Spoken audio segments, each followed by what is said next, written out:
에베소 1장 17절로 23절의 말씀입니다.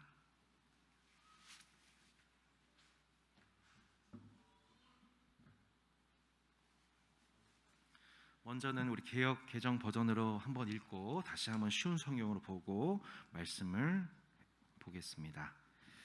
에베소 1장 17절로 23절 신약성경 311쪽입니다. 우리 주 예수 그리스도의 하나님 영광의 아버지께서 지혜와 계시의 영을 너에게 주사 하나님을 알게 하시고 너의 마음의 눈을 밝히사 그의 부르심의 소망이 무엇이며 성도 안에서 그 기업의 영광의 풍성함이 무엇이며 그의 힘의 위력으로 역사하심을 따라 믿는 우리에게 베푸신 능력의 지극히 크심이 어떠한 것을 너희로 알게 하시기를 구하노라.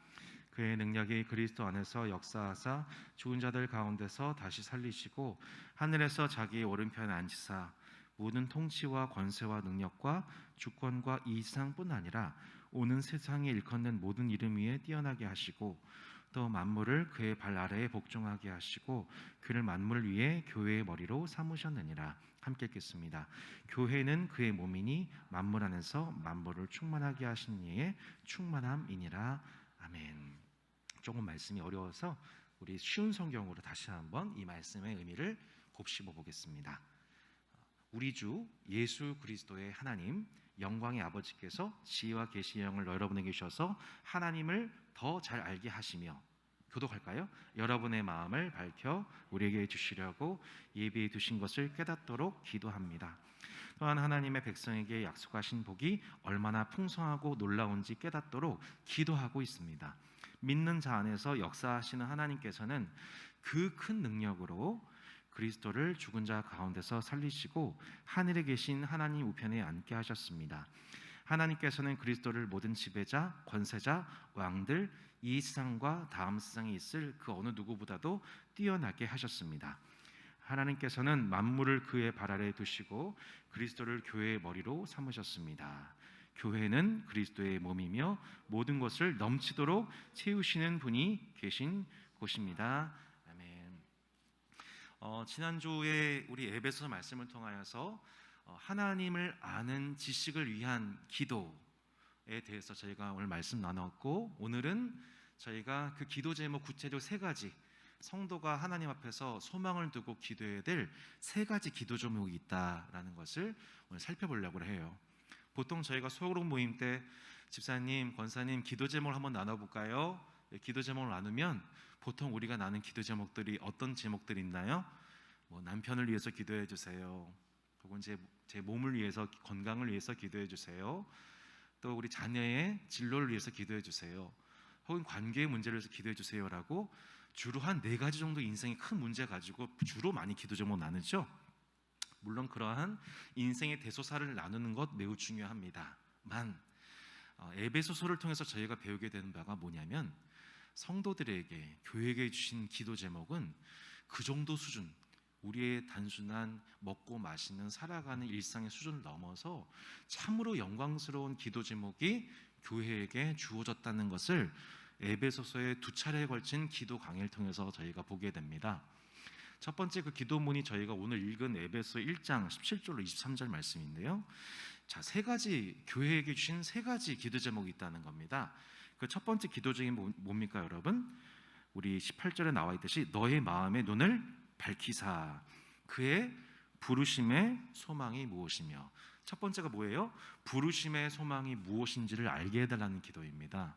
네, 제가 지난주 짧게 말씀드렸지만 성도에게는 한 3가지 정도의 부르심이 있다고 말씀을 드렸습니다. 혹시 기억나시나요? 첫 번째는 하나님 그 자신에게로 우리를 부르십니다. 그죠? 베드로야, 아브라함아, 모세야 라면서 하나님 부르시죠. 부르실 때 뭘로 부르시냐면 하나님 그분에게로 부르십니다. 하나님이 어떤 분이신지를 그 사람에게 나타내시려고 그를 부르십니다. 하나님께서 창조하신 하나님 나라의 일꾼으로서 또한 그를 부르시면서 하나님 나라를 위한 하나님의 계획에 그를 동참시키시는 것을 보게 됩니다. 그래서 하나님은 그 사람을 부르시면서 그 이름을 불러주시면서 하나님 그분과 그분의 이름, 그분의 언약, 그분의 계획, 또 그분의 성품, 이 모든 하나님의 모든 것들을 그 사람에게 나타내시려고 부르십니다. 프로포즈 받으셨죠? 네, 프로포즈 받으실 때 처음에 별로 이렇게 감격적이지 않은 표정입니다. 네, 그때 왜 받았을까? 뭐 이런 표정이에요. 예, 받을 때 처음에 프로포즈 받을 때는 그렇게 사랑으로 이렇게 고백을 받고 그 후에 그 남편과의 관계 속에서 여러 가지 많은 계획들과 에피소드들과 또 서로를 알게 되는 과정들이 있지 않습니까? 그런 것처럼 하나님께서 처음 부르셨을 때에 하나님과 그분의 세계를 알도록 하나님이 저와 여러분을 초대하여 주신 것이죠. 두 번째는 뭐냐면 다시 세상으로 우리를 부르십니다. 그렇죠? 예, 하나님께서는 하나님 그분에게로 자신을 부르시고 우리를 부르시고 우리를 또 세상으로 보내십니다. 이걸 이제 2차적 소명이라고 합니다.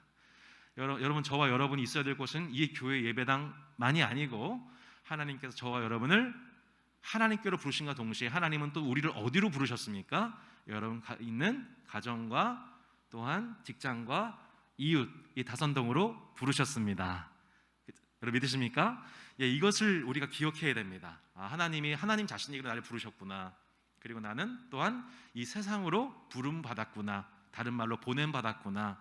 이것을 우리가 날마다 기억할 때에 우리의 정체성이 세상에 속한 자가 아니라 우리의 정체성이 하나님께 속하는 자임을 기억하며 그 소명 속에 살아가게 되는 것입니다.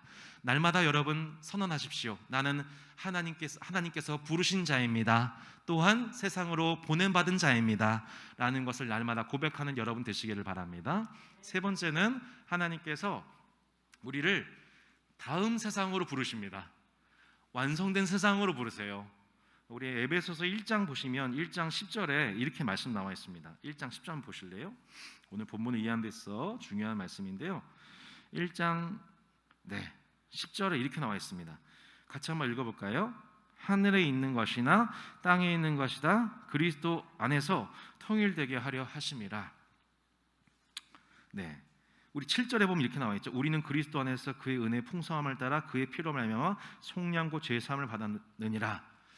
자, 우리 예수님께서 피를 흘리신 그 목적이 우리를 죄에서 구원하시는 목적만 있는 것이 아닙니다. 예수님께서 이 땅에 오셔서 피를 흘리신 이유는 예수를 믿는 우리들의 죄를 속량하시기 위한 뿐만이 아니고 궁극적인 더 큰 목적이 있습니다. 궁극적인 목적이 뭐냐면 하늘에 있는 것이나 땅에 있는 것이나 다 그리스도 예수 안에서 통일되게 하시려고 모든 만물을 자기 안에서 통일케 하시는 그 날을 이 땅에 이루시기 위해서 예수님께서 피를 이 땅에 쏟으셨다고 말씀하고 있는 것입니다. 이 본문은 이제 조금 이따 보면 좀 더 자세하게 저희가 보게 될 겁니다. 우리가 그렇게 예수 그리스도께서 하늘에 있는 것이나 땅에 있는 것이나 다 그리스도 예수께 복종하고 그 예수님을 왕으로 섬겨서 온 땅 가운데 하나님의 공의와 평화가 회복되는 완벽한 샬롬의 나라가 이 땅에 오게 될 것이고 그 나라를 위해서 우리가 부름을 받았다.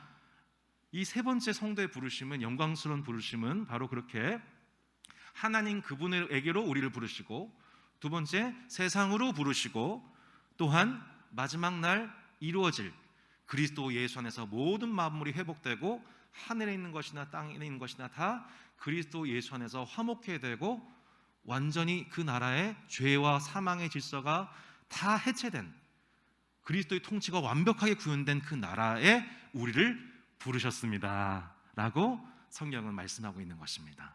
성도 여러분, 날마다 이 세 가지 부르심을 기억하며 이 부르심의 소망을 깨달아 알게 해달라고 우리의 마음의 눈을 밝혀달라고 오늘 하루 살아갈 때 내가 누구에게 부름받은 존재인지 내가 무엇을 위해서 부름받은 존재인지 참으로 이 땅에 여전히 혼란과 또한 미혹 속에서 내가 나의 궁극적인 관심이 그날 그 나라가 완성되는 그날이 온다는 그 부르심 가운데 내가 살아가고 있음을 기억하는 저와 여러분이 되기를 바랍니다.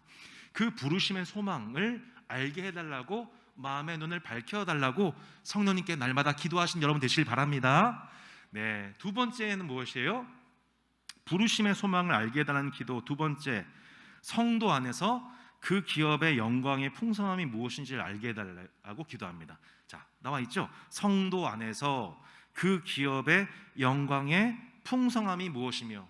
자, 성령님께 날마다 성도가 기도해야 될 두 번째 기도 제목이 있대요. 성령님, 그 기업의 성도 안에서 그 기업의 영광의 풍성함이 무엇인지를 알게 해달라고 우리 안에 계신 성령님께 날마다 기도해야 된다는 거예요. 여러분, 기업이 뭐예요? 기업. 네. 여러분, 기업하면 뭐가 떠오르시나요? 네. 이 기업이 여기 무엇일까? 보통 우리가 고백할 때 하나님은 나의 기업이십니다. 그죠? 하나님은 나의 기업이세요라고 찬송하는 것을 많이 기억합니다. 그래서 우리가 하나님이 우리의 기업이시다 고백하는 것, 성경적입니다. 그런데 오늘 본문의 맥락 속에서 보면 그 기업이 약간 다른 의미인 것을 저희가 살펴보게 돼요. 자, 11절, 에베소 1장 11절 보시면 자, 뭐라고 나와 있습니까? 같이 한번 읽어볼까요? 11절을요. 시작. 모든 일을 그의 뜻에 결정대로 일하신 이의 계획을 따라 우리가 예정을 입어 그 안에서 기업이 되었으니. 자, 누가 기업이 되었다는 거예요? 우리가. 누구의 기업이 되었다는 거예요? 하나님의 기업이 되었다는 것입니다. 여러분의 자녀들이 여러분의 기업이시죠? 가정에서 자녀들은 우리의 기업이라고 얘기를 해요. 그리고 자녀들은 아버지, 어머니, 그 가정을 또 뭐라고 하냐면 기업이라고 얘기합니다. 피차가 피차에게 뭐예요? 가장 소중한 소유요, 가장 중요한 기업이 된다고 고백합니다. 마찬가지예요. 여러분, 우리의 성도의 기업은 하나님 아버지와 그의 아들의 나라인 줄로 믿습니다. 우리가 그 아버지의 상속받는 자녀로 축복받았음을 믿습니다. 그래서 우리는 하나님 아버지를 우리의 기업이라고 자랑을 해요. 근데 그것만이 기업이 아니에요. 하나님이 우리를 보고 뭐라고 하세요? 너는 나의 기업이야. 하나님이 우리를 보시면서, 자녀된 우리를 보시면서 너는 나의 기업이야 라고 자랑하신다는 거예요.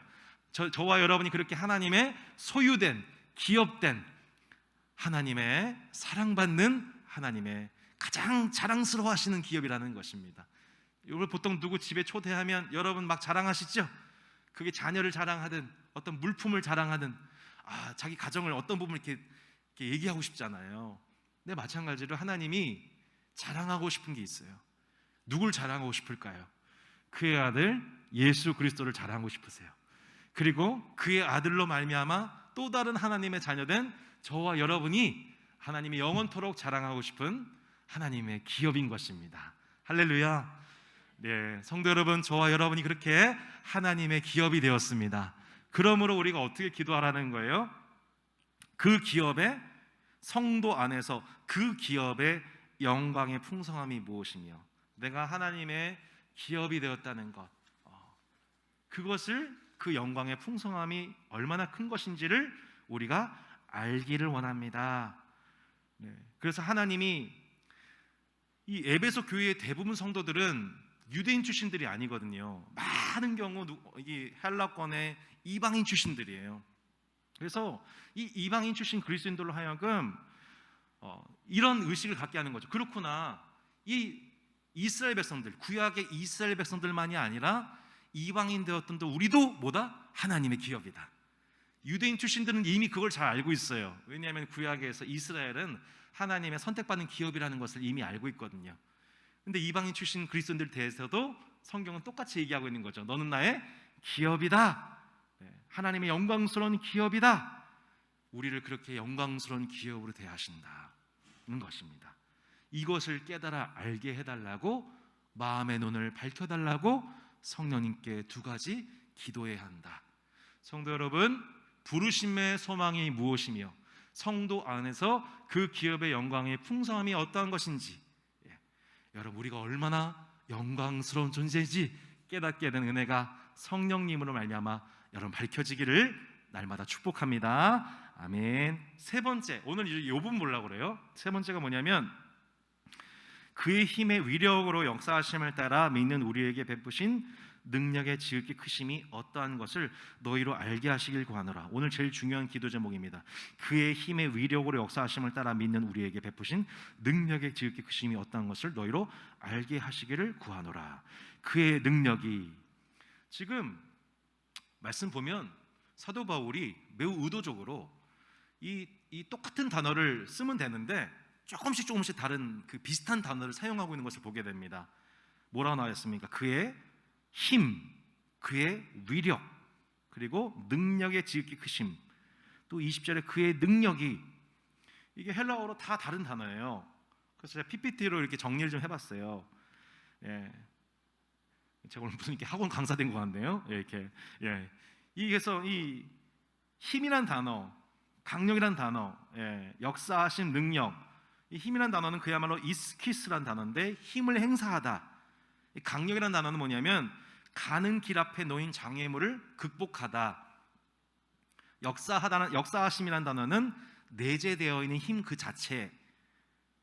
이 dynamis란 단어, 이 능력이란 단어는 무언가를 이뤄내는 능력 자체를 의미합니다.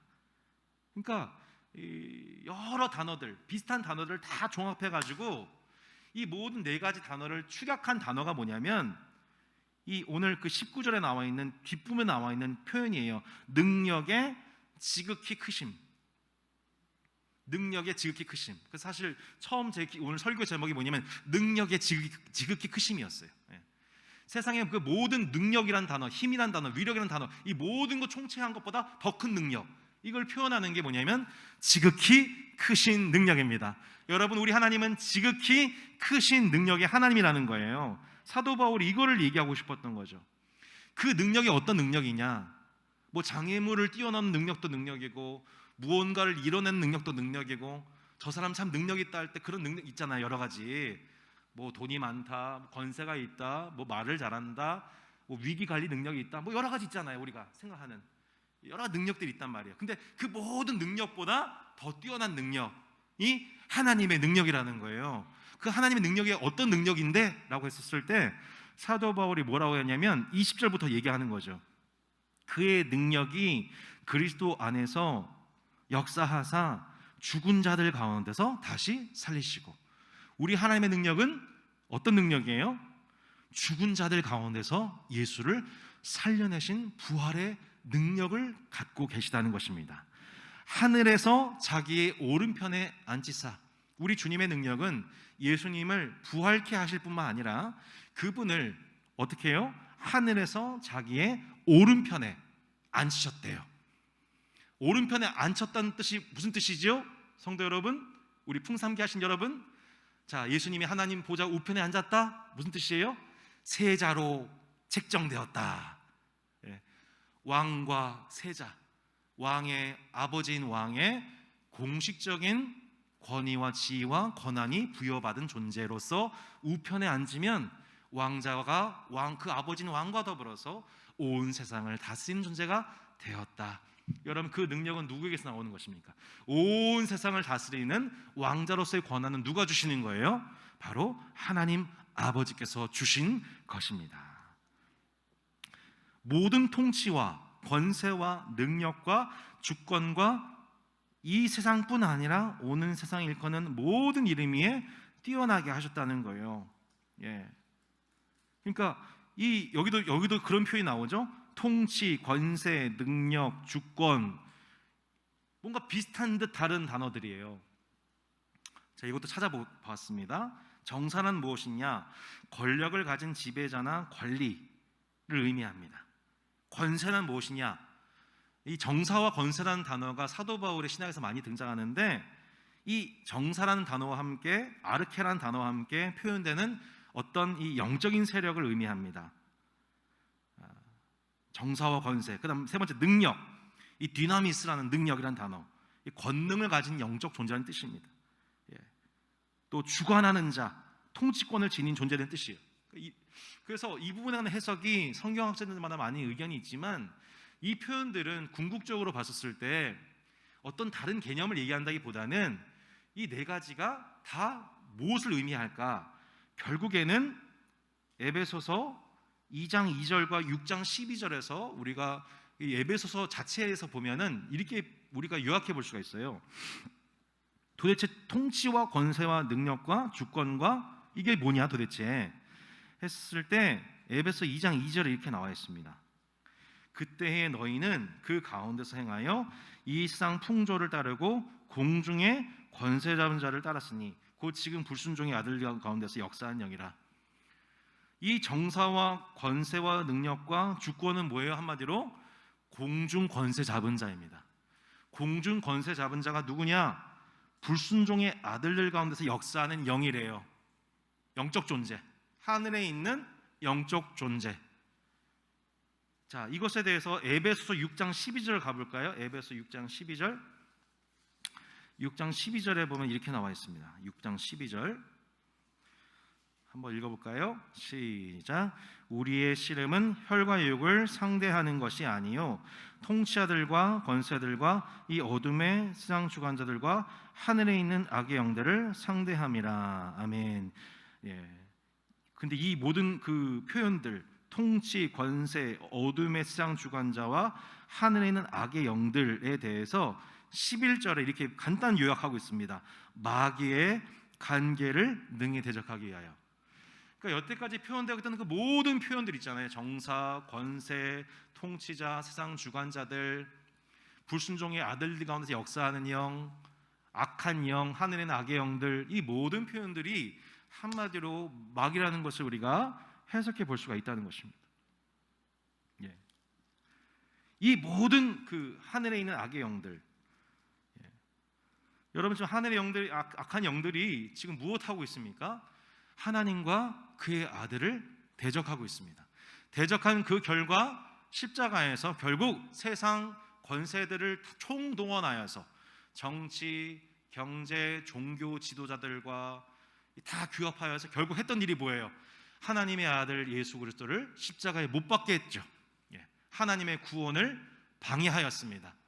그리고 그 십자가로 죽이기 전에는 어떻게 했죠? 그 십자가를 지지 못하게 하기 위해서 십자가에서 내려오라고 회유를 하기도 했으며, 또한 하나님 말씀을 순종하지 못하도록 광야에서 유혹하기도 했습니다. 가룟 유다를 통하여서 예수님을 공격하기도 했고, 베드로를 통하여서 이 일이 결단코 죽게 미치지 않을 것입니다, 예수님이 가셔야 된 그 길을 회유하기도 했습니다. 마귀는 가진 방식으로 하나님과 그분의 아들의 사역을 방해하였습니다. 그러나 우리 예수님께서는 하나님 말씀으로 마귀를 물리치셨습니다. 십자가로 승리하셨습니다. 여러분 믿으십니까? 예, 우리 예수님께서 그렇게 하늘의 악한 영들에 대해서 예수님이 승리하셨지요. 그리고 마침내 부활로서 그들을 물리치셨습니다. 그 권세, 그 능력을 오늘 사도 바울이 얘기를 하고 있는 것입니다. 그의 능력이 그리스도 안에서 역사하사 죽은 자들 가운데서 다시 살리시고 하늘에서 자기 오른편에 앉히사 어떻게 하셨던 거예요? 모든 통치와 권세와 능력과 주권과 모든 하늘의 악한 영들을 이기시고, 또한 그 이기신 하나님의 사건은 이 세상뿐 아니라 오는 세상 이렇게 나와 있습니다. 여러분, 이 세상은 뭘까요? 이 시대는 뭘까요? This age입니다. 우리가 살고 있는 this age, 오는 세상, the age to come입니다. 장차 오게 될 세상. 이 세상과 오는 세상에 일컫는 모든 이름 위에 뛰어나신 분이 누구라는 거예요? 예수님입니다. 성도 여러분, 지금도 온 세상을 통치하고 계시는 모든 이름에 뛰어나신 분은 예수님이십니다. 우리가 이 땅에서 우리 몸이 사라져도, 죽고 사라져도 다음 세대를 통하여서 다음 세대들이 가장 그 영광을 인정할 그 이름은 예수 그리스도이십니다. 그리고 종말론적으로 그 이름의 영광을 인정하든 인정하지 않았든지 간에 최종적으로 이 땅에 있는 자나 땅 아래에 있는 자나 하늘에 있는 모든 자들이 궁극적으로 그분은 모든 이름 위에 뛰어나신 분이십니다, 그분은 주이십니다, 그분이 진짜 황제이십니다 라고 모든 인정을 얻게 되시는 분은 예수 그리스도이십니다 라고 사도 바울이 우리에게 설명해 주고 있는 것입니다. 우리가 예수를 믿는 이유가 뭐예요? 그분이 모든 이름 위에 뛰어나신 분으로 인정받으셨기 때문이에요. 십자가에서 우리의 죄를 도말하시고 이 부활로서 죽음의 권세를, 세상을 이기셨으며 지금도 하나님 보좌 우편에서 온 땅을 통치하고 계신 분이 예수님이시기에 우리는 그분의 권위와 명예를 존중하고 그 뜻에 순복하는 것입니다. 그분께 순복하는 자들만이 아니라 그분께 순복하지 않았던 자들도 결국에는 그 이름 앞에 무릎을 꿇게 될 것이다 모든 만물이 22절에 모든 만물을 그의 발 아래에 복종하게 하시고 그를 만물 위에 교회의 머리로 삼으셨다 라고 말씀하고 있는 것이죠. 보통 골로새서 같은 말씀에 보면은 예수님은 교회의 머리로 비유됩니다. 우리는 그 머리이신 예수님의 몸된 각 지체이죠. 이시 고린도전서나 골로새서는 이렇게 말씀합니다. 근데 놀랍게도 사도 바울은 에베소서를 통해서 뭘 선언하고 있냐면 만물을 그의 발 아래 복종하게 하시고 그를 만물 위에 교회의 머리로 삼으셨다. 만물 위에 교회의 머리로 삼으셨다 라고 표현하고 있습니다. 우리 역대상 29장 11절에 보면 이런 표현이 나옵니다. 역대상 29장 11절에 PPT 한번 띄워볼까요? 역대상 29장 11절 이렇게 나오죠. 같이 한번 읽어보겠습니다. 시작. 여호와여 주권도 주께 속하였사오니 주는 높으사 만유의 머리이심이니이다. 아멘. 놀랍게도 구약의 성도 중에 이것을 고백한 자가 있었어요. 아, 주님은 모든 만유의 머리이시구나. 빌립보서 2장에서 사도 바울이 이렇게 표현했습니다. 이러므로 하나님이 그를 지극히 높여 모든 이름 위에 뛰어난 이름을 주사 하늘에 있는 자들과 땅에 있는 자들과 땅 아래에 있는 자들도 모든 무릎을 예수 이름에 꿇게 하시고 모든 입으로 예수 그리스도를 주라 하시나요 하나님 아버지께 영광을 돌리게 하셨느니라. 아멘. 성경은 예수 그리스도의 권위에 대해서 놀랍게도 그분은 교회의 머리일 뿐만 아니라 그분은 모든 만유의 머리가 되신다. 사도 바울이 이것을 해석했습니다. 그렇구나, 예수님은 교회의 머리가 되실 뿐만 아니라 모든 만유의 머리가 되신다. 이게 무슨 뜻이에요? 예수님이 교회의 머리시라는 것은 그 교회로부터 모든 좋은 것들이 공급받아 몸의 지체에게로 다 흘러간다는 것을 의미하죠. 여러분, 우리가 지금도 이렇게 예배드리면서 말씀을 통하여서 그분의 말씀과 성령을 통하여서 우리가 하나님의 모든 좋은 것들로 공급받고 있습니다. 그죠? 여러분 믿으십니까? 하나님의 공급하심이 있어요. 우리가 그분의 머리가 되셔서 우리의 몸을 공급하시는 주님의 통치 덕분인 것이죠. 그런데 놀랍게도 사도 바울이 에베소를 통해서 뭘 얘기하고 있냐면 주님이 교회의 머리가 되셔서 우리를 공급하실 뿐만 아니라 지금 은근히 뭘 표현하고 있어요? 그분의 머리 되심은 교회만이 아니라 모든 만물의 머리가 되신다. 모든 만물 위에 교회의 머리가 되셨다는 표현을 쓰고 있음을 통하여서 그 몸의 공급이, 자 보십시오, 만물 위에 교회의 머리, 만물 위에 교회의 머리가 되심으로 교회를 충만케 하실 뿐만 아니라 그 교회를 통하여서 이 세상을 충만케 하시는 분이시다라고 바울이 얘기하고 있는 것이죠. 그래서 에베소서에서 등장하는 정말 중요한 표현, 너무너무 중요한데 우리가 잘 이해하지 못하고 얼렁뚱땅 넘어가는 표현이 오늘 에베소서 1장 22절 23절 말씀입니다. 또 만물을 그의 발 아래에 복종하게 하시고 그를 만물 위에 교회의 머리로 삼으셨느니라. 교회는, 읽어볼까요? 교회는 그의 몸이니 만물 안에서 만물을 충만하게 하신 이의 충만함이니라. 제가 수요 성경 연구 중에서 그 새가족분들을 위한, 따스한 가족 새가족분들을 위한 교회론 강의를 했었을 때에 그 교회론 강의 중에 제일 중요한 부분이 바로 이 부분입니다. 도대체 교회가 뭐냐? 여러분, 교회가 도대체 뭐죠? 우리가 지금 모여있는 이 예배당을 우리가 교회라고 하지는 않죠? 이건 그냥 예배당일 뿐입니다. 이건 예배당이에요. 이건 교회가 아니에요. 언젠가 이 예배당은 해체됩니다. 사라져요. 언젠가는 우리가 주님의 성전이 되어서 하나님의 영광이 충만한 하나님의 성전들로 완성된 우주 성전이 완성된 날이 오게 됩니다. 할렐루야. 그날은 이게 건물이 아니에요. 이 건물이 교회가 아니에요. 궁극적으로 교회라는 뭐냐면 그리스도의 몸으로서 그분의 주되심을 인정하는 우리 이 성도들의 모임을 우리가 교회라고 하고, 이 교회가 언젠가 우주적 성전으로 완성될 날을 계속해서 말씀하죠. 이 교회론, 사도 바울이 그 인생의 그 신학적 클라이막스 때 썼던 이 에베소 말씀을 통해서 교회론을 이렇게 정리해요. 교회는 그의 몸이니 만물 안에서 만물을 충만하게 하신 이의 충만함이니라. 도대체 이게 무슨 말이에요? 너무 어렵지 않습니까, 여러분? 교회는 그의 몸이니 만물 안에서 만물을 충만하게 하신 이의 충만함이니라. 앞뒤 딱 잘라버리면 한마디로 교회는 예수님의 충만임입니다. 예수님의 충만이에요.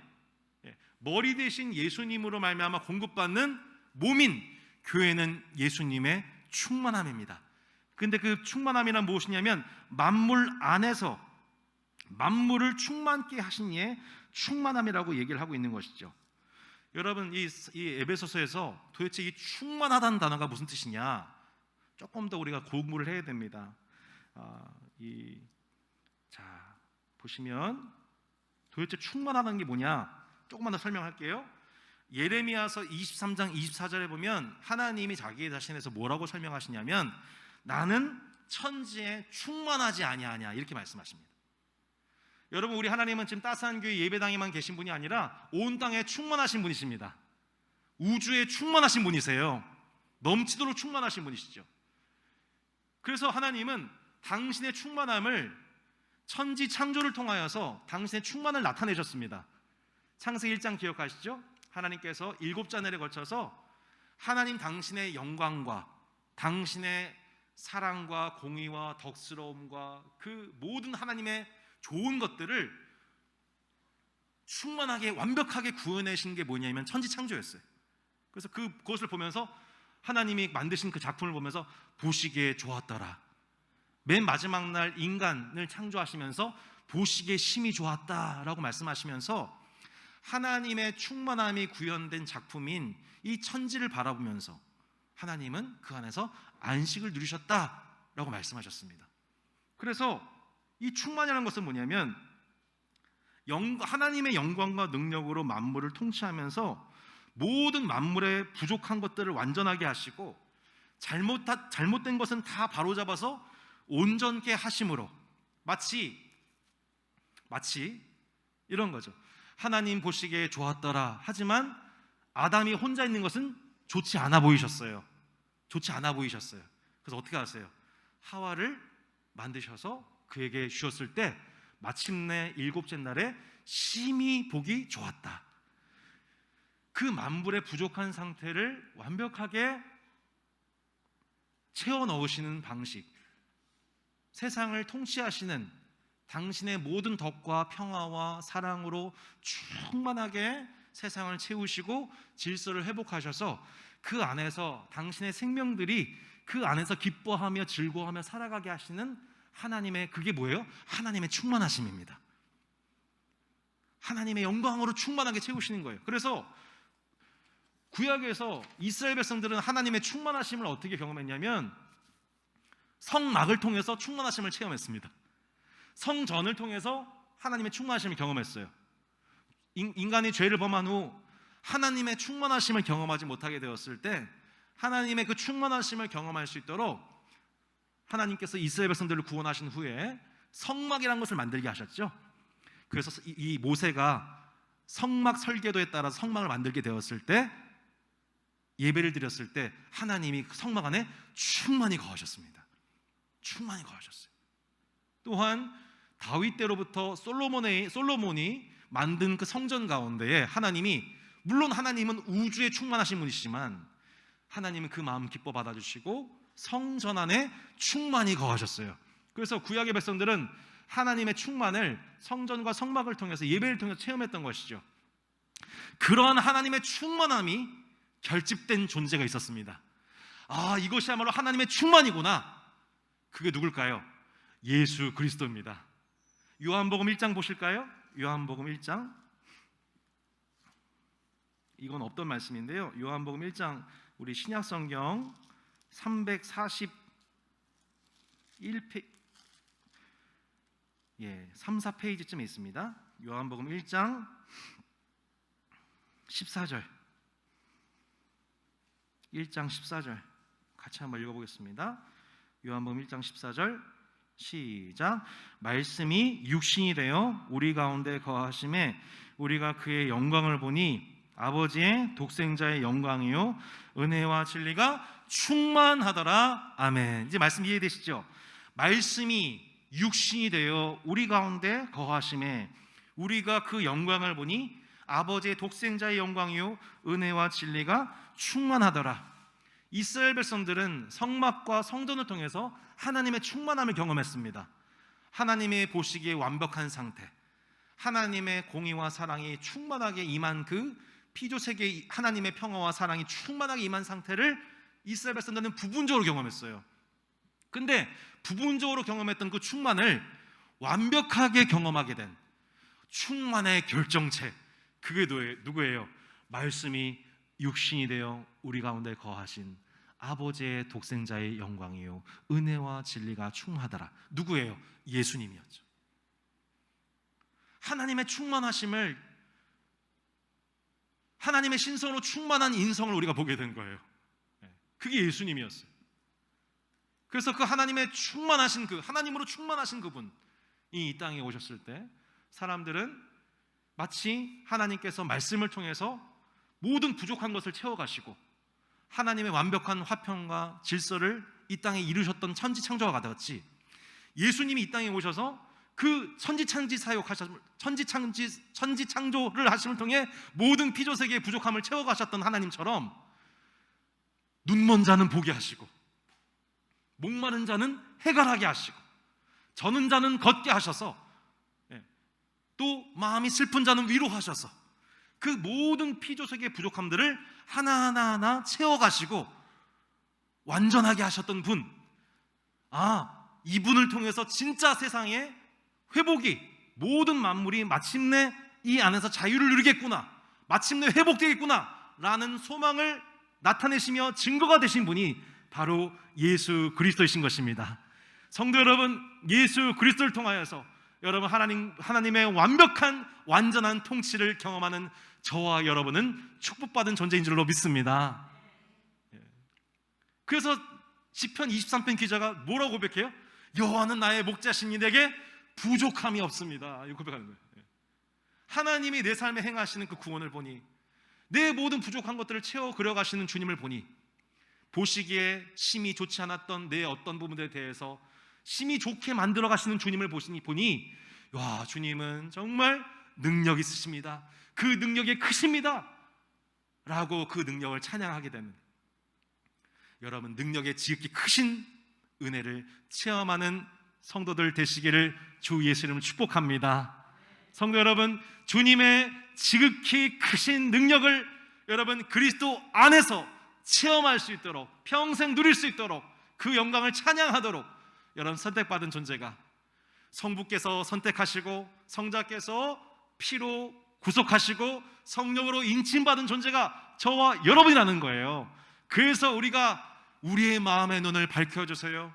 주님의 부르심의 소망이 무엇인지 알게 해주시고, 성도 안에서 그 기업의 영광의 풍성함이 무엇인지 알게 해주시고, 주님 우리 그리스도 안에서 베푸신 능력의 지극히 크심이 어떠한지를 알기를 원해요 라고 기도할 때 우리는 교회로서 이 교회를 통해 교회의 머리이신 예수님의 통치를 받을 뿐만 아니라 교회를 충만케 하심으로, 자 정리합니다.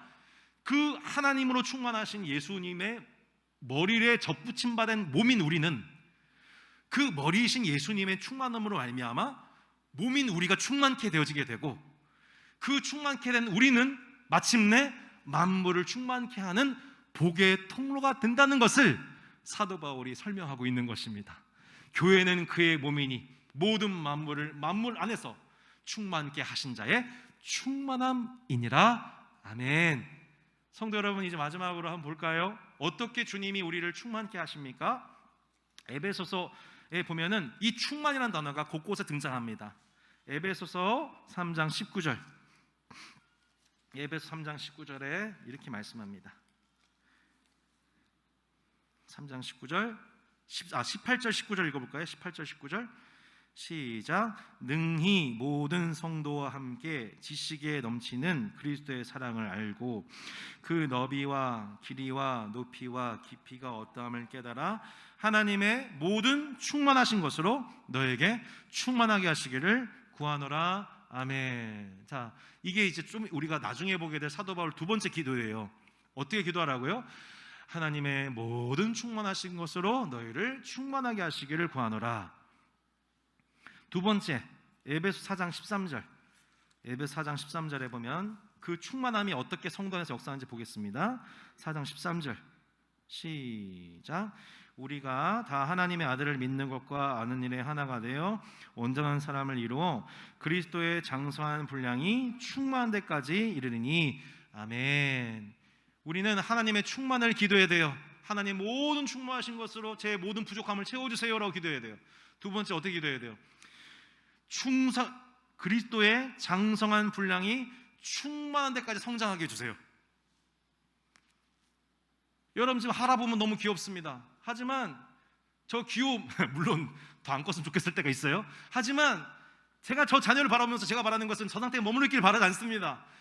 성장하고 또 성장해서 부모보다 더 뛰어난 하나님이 기뻐하신 자로 성숙해 가기를 원하죠.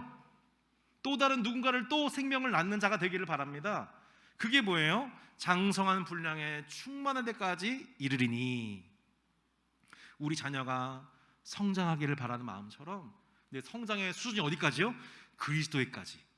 그리스도 하나님의 아들이신 첫째 아들이신 예수 그리스도 맏아들의 수준에까지 우리가 성장하도록 저와 여러분을 어떻게 축복하셨냐면 주님 안에서 예수님은 우리를 하나님 자녀 삼으셨다는 거예요.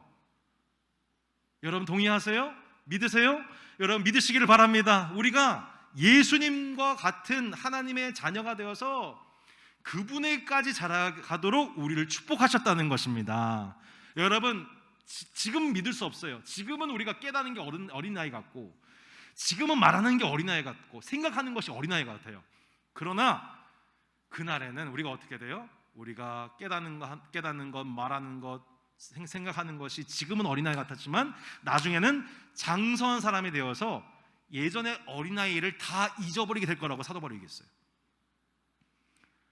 우리가 1살, 2살 때 똥오줌 못 가릴 때 일 기억하시는 분 아무도 없죠? 마치 그런 것처럼 우리가 나중에 장성한 사람, 곧 그리스도에게까지 영적으로 성장하는 그 사람은 어린아이를 다 잊어버리게 된 날이 올 것이다. 그때에는 주님이 나를 알듯이 내가 주님을 알게 될 것이다. 주님이 나를 아는 것처럼 내가 주님을 알게 되는 날이 올 것이다 라고 바울이 얘기를 하고 있는 것이죠. 여러분 지금 믿겨지지 않든 믿겨지든 여러분 저와 여러분의 운명은 이제 그리스도에게까지 성장하는 자로 축복받았음을 믿습니다. 우리 안에 계신 성령님이 우리를 끊임없이 그리스도에게까지 성장시켜 나가실 것입니다. 그것이 우리 인생의 목적이 된다는 거예요. 마지막 하나 더 볼까요? 에베소 5장 18절 5장 18절에 보면 이렇게 말씀합니다. 같이 한번 읽어보겠습니다. 5장 18절 시작. 술 취하지 말라. 이는 방탕한 것이니 오직 성령으로 충만함을 받으라. 아멘. 술 취하지 말라. 이는 방탕한 것이니 오직 성령으로 충만함을 받으라.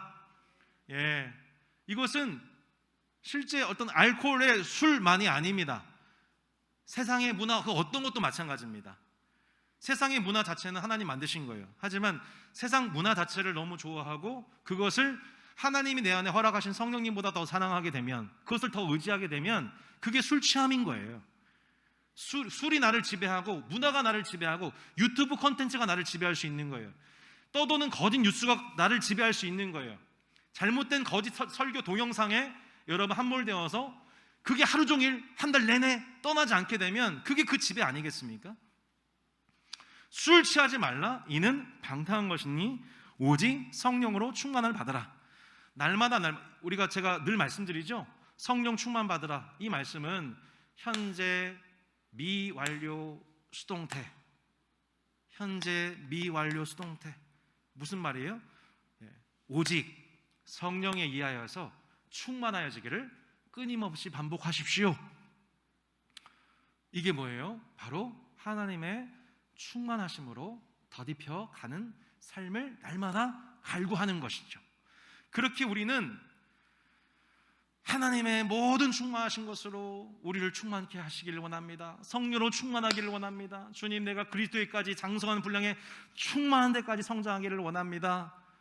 주님, 주의 몸된 교회인 따스한 교회에서 기도할 때도 하나님의 모든 충만하신 것으로 이 교회를 충만케 하시기를 원합니다. 우리가 그리스도에까지 충만하기를 원합니다. 성도를 기도할 때도 하나님의 영으로 충만하게 날마다 공급해 주시기를 원합니다. 지금 매일매일 성령에 의해서 체험받는 성도들이 되게 도와주세요 라고 우리가 기도할 때에 여러분, 성령님이 그 기도를 너무너무 기뻐하시고 우리의 마음의 눈을 밝혀주시고 날마다 부르심의 소망과 그 영광의 기업의 풍성함과 주님의 능력의 지극히 크심을 체험하도록 부름받은 축복받은 삶, 여러분 이 세 가지 기도를 하나님 앞에 쉼없이 올려드리는 우리 성도 여러분 되시기를 축복합니다.